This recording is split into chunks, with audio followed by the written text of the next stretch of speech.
नमस्ते मित्रों, आरव हिंदी चैनल में आपका हार्दिक स्वागत, अभिनंदन और वंदन है। मैं डॉक्टर आजाद सर। तो हम लोगों ने पिछले दिन हमने आपको बताया था भोलानाथ तिवारी, किशोरीदास बासरी इत्यादि विद्वानों के विषय में हमने आपको बताने का काम किया था। और अब उसके बाद हम आपको बताने का काम करेंगे, आपको जो पढ़ना था आपके सिलेबस के अनुसार, आपके जो सिलेबस में है, जो नए बच्चों का पेपर होने वाला है हिंदी का, उसमें है। अब हम आपको पढ़ाएंगे उच्चारण का अर्थ। उच्चारण का अर्थ, ये आपकी टॉपिक है। उच्चारण का क्या अर्थ होने का काम करता है। देखिए, उसने ये कहना चाहा है कि हम जिन शब्दों का, जिन वाक्यांशों का, जिन वर्णों का, या ये कह सकते हैं जिन स्वर और व्यंजनों का प्रयोग करने का काम करते हैं, हम जो भी कुछ उच्चारण करने का काम करते हैं, हम वह सही करते हैं या गलत करते हैं। अगर मैं सही करने का काम कर रहा हूं तो किसका प्रभाव है, गलत करने का काम कर रहा हूं तो किसका प्रभाव है, ये चीजें आपको बाद में बताई जाएगी। फिलहाल मैं आपको बताने की ये कोशिश करूंगा क्या हम ये उच्चारण का अर्थ क्या होता है। तो उच्चारण का अर्थ ये होने का काम करता है कि जिस भाषा का उच्चारण जितना क्षेत्र व्यापक होता है, यानी कह सकते हो जिस भाषा का क्षेत्र जितना, जिस भाषा का क्षेत्र जितना बड़ा होता है, या कुछ में कर लीजिए व्यापक, यानी जिस भाषा का क्षेत्र जितना बड़ा होता है या व्यापक होता है, उसमें उतना ही उसमें उतना ही आपको मिलेगी भिन्नता। ये देखो, उसने ये कहना चाहा, देखिए उच्चारण का अर्थ क्या, उच्चारण के अर्थ उसने ये कहना चाहा कि जिस भाषा का क्षेत्र जितना बड़ा होगा, यानी जिस भाषा का जो विस्तार है जितना ही अधिक होने का काम किया होगा, जिसका क्षेत्र जितना बड़ा होगा, कोई सी भी भाषा हो, जिस भाषा का ये व्यापक क्षेत्र होगा, उस भाषा में उतनी ही भिन्नता मिलेगी, तरह तरह की चीजें आपको मिलने का काम करेगी। दूसरी बात कहता है कि शुद्ध उच्चारण के लिए, शुद्ध उच्चारण के अर्थ का मानक शुद्ध उच्चारण होता है। शुद्ध उच्चारण का मानक, शुद्ध उच्चारण का मानक उच्चारण से होता है, उच्चारण से होता है।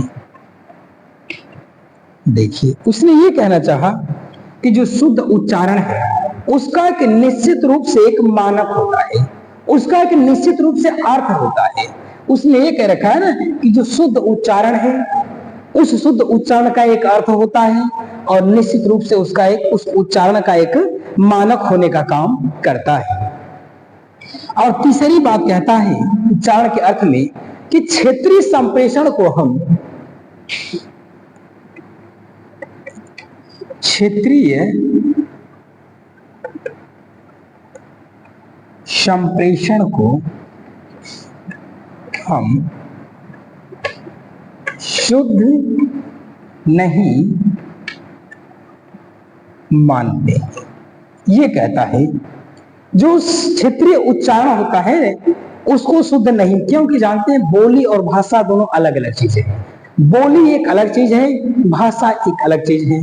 बोली का मतलब ये कहता है, बोली एक विशेष क्षेत्र में बोली जाती है, तो ये कहने का काम करता है कि जो क्षेत्रीय बोलियां हैं जो एक विशेष क्षेत्र में बोले जाने का काम किया जाता है उसको शुद्ध नहीं माना जाता। हो सकता है कि मेरे यहाँ जिस बात को कुछ और कहा जा रहा हो, दूसरे के यहाँ कुछ और कहा जा रहा हो। जैसे आप लोगों ने देखा होगा, आप लोगों ने सुना होगा क्षेत्रीयता का असर क्या होता है। कहीं कहीं आप लोगों ने, देखो सामान्य सी बात है, आप लोगों ने सुना होगा, देखा भी होगा। देखो हम लोग कहते हैं कहीं कहीं प्याज कहा जाता है, कहीं कहीं इसको प्याज कहा जाता है, कहीं कहीं इसको लोग क्या कहते हैं, कांदा भी कहते हैं। कहीं कहीं आपने देखा होगा जो जमीन की माप होती है उसको कहीं कहीं लोग क्या कहते हैं, बिस्सा भी कहते हैं, कहीं कहीं मंडा भी कहते हैं, कहीं कहीं उसको वह कट्टा भी कहने का काम किया जाता है।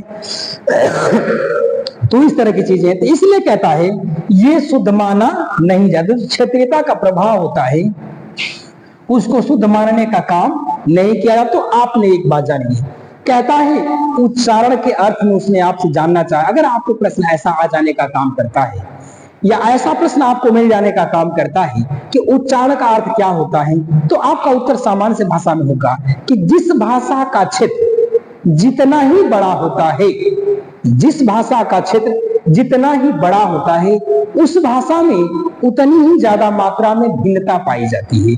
यानी जिस भाषा का जो क्षेत्र होता है जितना ही ब्रॉड होगा, जितना ही बड़ा होगा, जितना ही विस्तार होगा, उस भाषा में उतनी ही विभिन्नता, उतनी ही भिन्नता, उतनी अलग अलग चीजें आपको पाए जाने का काम किया जाएगा। पहली बात कहता है अगर ये भी आपको समझ में नहीं आ रहा है कि जिस भाषा का क्षेत्र जितना व्यापक होगा उसमें उतनी भिन्नता आएगी उच्चारण के अर्थ में, अगर ये भी नहीं आता है तो आप ये कह दीजिए कि शुद्ध उच्चारण का एक अर्थ होता है, शुद्ध उच्चारण का निश्चित रूप से एक अर्थ होता है और एक उच्चारण का एक निश्चित रूप से मानक होता है। यानी ये कहना चाहता है कि शुद्ध उच्चारण का एक अर्थ होता है और उस शुद्ध उच्चारण का निश्चित रूप से एक मानक होता है, उसको हम क्या कहते हैं, उच्चारण का अर्थ कहते हैं। अगर ये भी आपको समझ में नहीं आता है तो आपको ये बात तो निश्चित समझ में आ रही होगी कि जिस क्षेत्र में या जो क्षेत्रीय संप्रेषण होता है, जो क्षेत्रीय यानी हर क्षेत्र में जो बातचीत लोग आपस में कर लेने का काम करते हैं उसको क्या कहते हैं, संप्रेषण।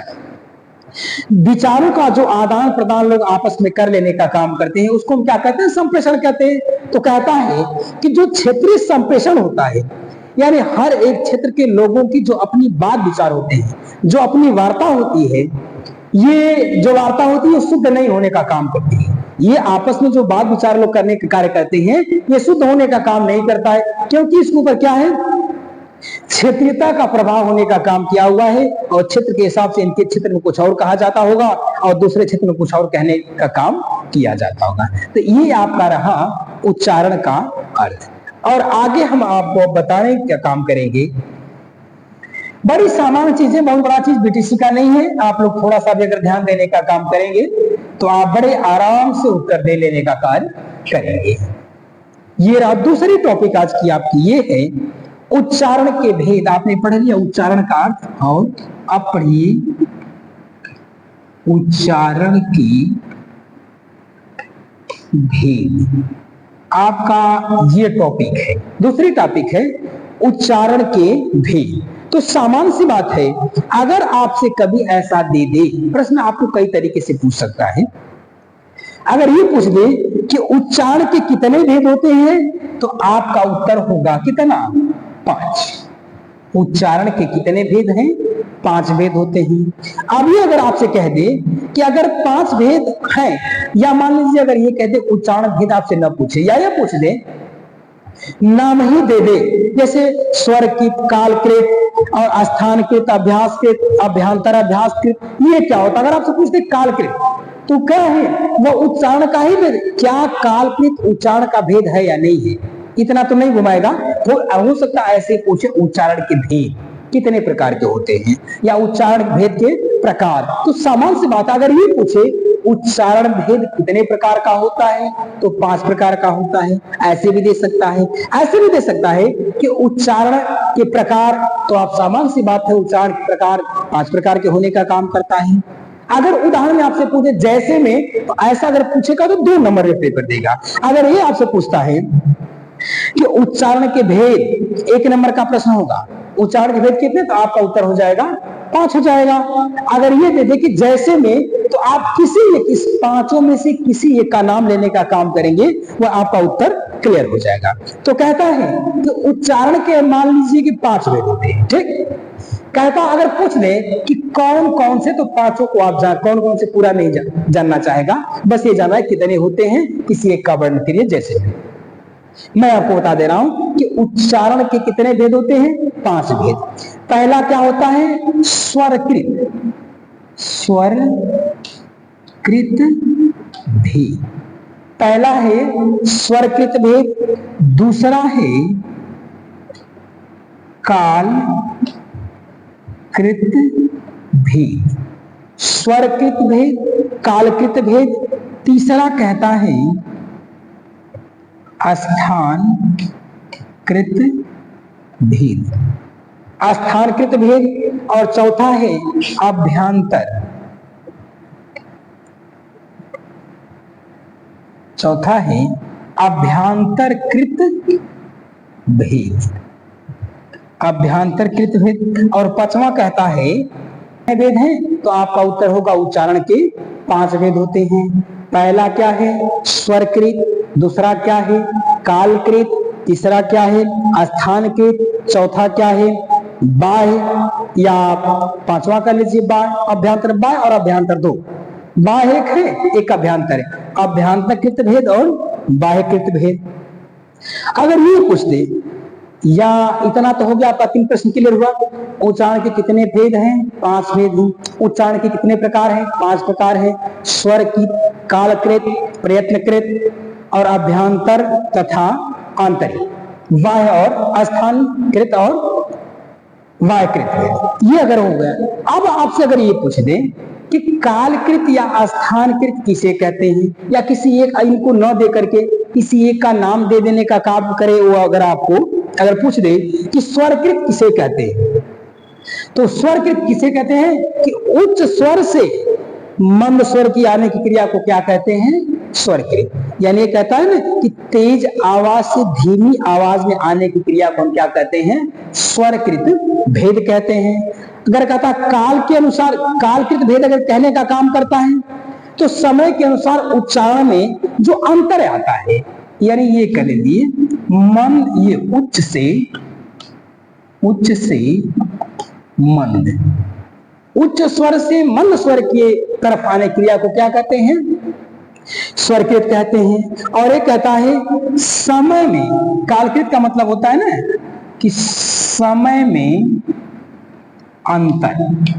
ये कहता है कि समय में आपको क्या मिलेगा, अंतर में। किस समय में, यानी उच्चारण करने का जो समय है, उस उच्चारण में आपको क्या मिल जाएगा, अंतर मिलने का काम करेगा। और स्थानकृत कहता है मुख अवयव की क्रियाशीलता, यानी यहां आप ये कर लीजिएगा मुख की क्रियाशीलता। ये देखिए मुख की क्रियाशीलता है। और कहता है इसमें क्या हो जाएगा, जीव की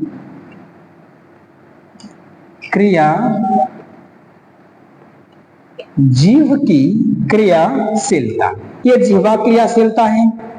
और कहता है वर्ण में श्वास की क्रियाशीलता, इसमें कहता है वर्ण में श्वास की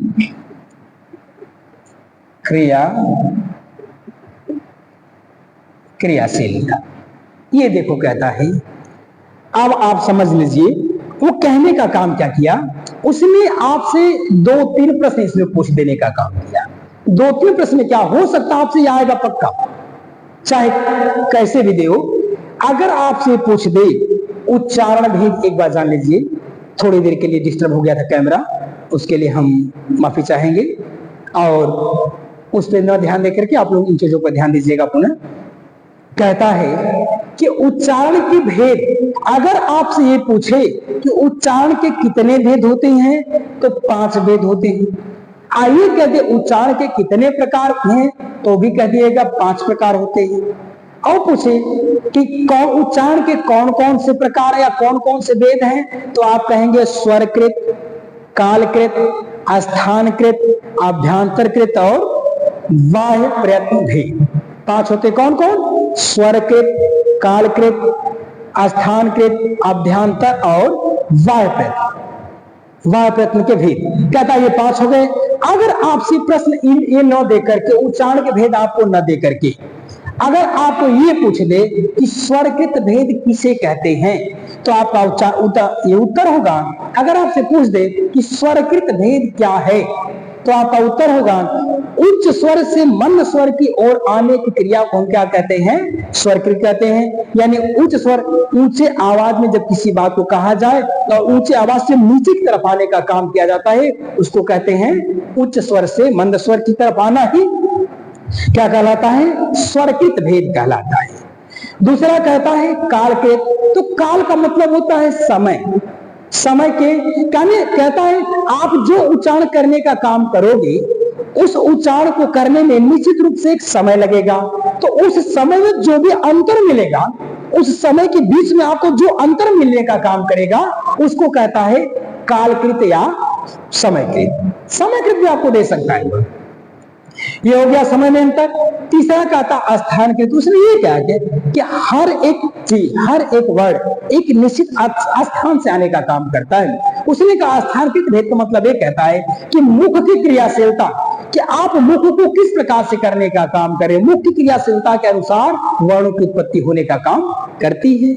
और अगला कहता है अभ्यांतरकृत। इसमें कहता है कि जिह्वा की क्रियाशीलता के अनुसार उच्चारण का भेद या उच्चारण करने का काम किया जाता है। और 5वां कहता है बाह्य प्रयत्न में कि वर्ण में श्वास की क्रियाशीलता, यानी जिन वर्णों को बोला जा रहा है उस वर्ण में, उस आवाज में जो श्वास की जो क्रियाशीलता होती है, जो श्वास का आना जाना और जो क्रिया होता है, उसको कहते हैं क्रियाशीलता। ये आपने पढ़ा कि उच्चारण का अर्थ, उच्चारण के भेद। और अब हम आपको बताने जा रहे हैं अशुद्ध उच्चारण के प्रकार। अशुद्ध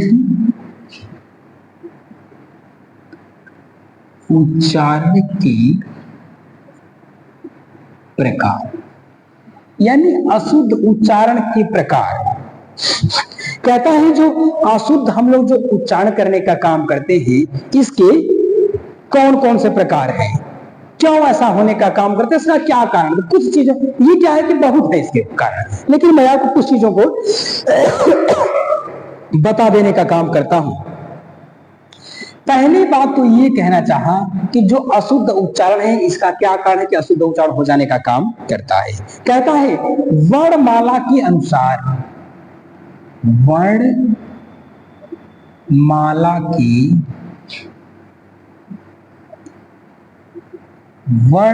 के अनुसार या वर्णमाला के उच्चारण में लिखना, इसको वर्णमाला के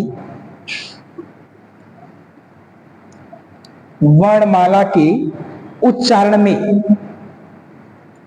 वर्णमाला के उच्चारण में अशुद्ध उच्चारण कैसे हो रहा है, इसके निम्न प्रकार पाए जाते हैं। लेकिन ये यहां कुछ चीजों को मैं आपको इंगित करा दे रहा हूं। कहता है वर्णमाला में उच्चारण में, वर्णमाला के उच्चारण में क, ख, ग, घ, ये तो सही है। लेकिन अब अशुद्ध उच्चारण क्या होता है, इसी क और ख को कुछ लोग कहेंगे कै, खै, गै, घै, ऐसा भी कहने का, यही है अशुद्ध उच्चारण। ये कहता प्रकार अशुद्ध उच्चारण का कारण यही है क्योंकि वर्णमाला जो है, उस वर्णमाला के उच्चारण में कहा गया केवल क, ख, ग, घ, ऐसा कहने का काम किया जाता है ये। लेकिन अब यहां उच्चारण में क्या करता है, अशुद्ध उच्चारण में क्या होता है, कै, खै, गै, घै, ऐसा मिल जाने का काम करता है।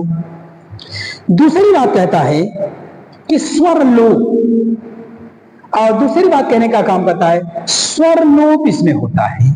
स्वर लोप, स्वर लोप होता है। स्वर लोप में क्या होता है, कहते हैं लोग एकादश, इस एकादश को कहेंगे लोग एकादश। दशा। ये देखिए शुद्ध उच्चारण है। कहता है शब्द एकादश, लेकिन उसका प्रयोग कैसे करते हैं? एका दशा में। लिखने में उच्चारण, लिखते समय, लिखते समय होता है कवि, लेकिन लिख देते हैं लोग कवि। होता है, यानी ये कहता है होता है छोटी और लिख देते हैं बड़ी। उसी तरह होता है मनु और कुछ लोग लिख देते हैं मनु, यानी होता है छोटाऊ और लिख देते हैं बड़ाऊ। ऐसा भी करने का काम लोग करने का कार्य करते हैं। तो कहता है ये क्या है? ये अशुद्ध उच्चारण के प्रकार है। ये कहता है इस तरह से अशुद्ध उच्चारण होने का काम करता है। अगला कहते स्वरागम दोष। स्वरागम दोष एक कहता है स्वरागम दोष। स्वरागम दोष में होता क्या है? जैसे रहेगा शब्द कुछ और कहेंगे लोग कुछ और। जैसे है होता है क्या? स्कूल होता है ना, यही होना चाहिए। होता है स्कूल, होता है स्कूल, होता है स्कूल, लेकिन लोग क्या कहते हैं? स्कूल। होता है स्टेशन, होना चाहिए क्या? ये बोलते हैं लोग स्टेशन, जबकि होता है स्टेशन। होना चाहिए ये और बोल देते हैं लोग ये। यही है क्या? अशुद्ध उच्चारण का ये है प्रकार। और ये आज के लिए रहा वीडियो। अगली वीडियो में पुनः आपसे चर्चा करने का काम करेंगे और अगले दिन आपको पढ़ाने का काम किया जाएगा कि इस अशुद्ध उच्चारण के कारण और कारक, यानी इस अशुद्ध उच्चारण का कारण क्या है, किस कारण अशुद्धियां उत्पन्न हो रही है, कौन सा ऐसा कारक है जो अशुद्धियों को पैदा करने का काम करता है। और अगली वीडियो पुनः मिलने का काम करेंगे। तब तक के लिए जय भारती, जय विद्यार्थी। आप सभी लोग इस वीडियो को देखने का काम करें और अपने मित्रों को भी बताने का काम करें।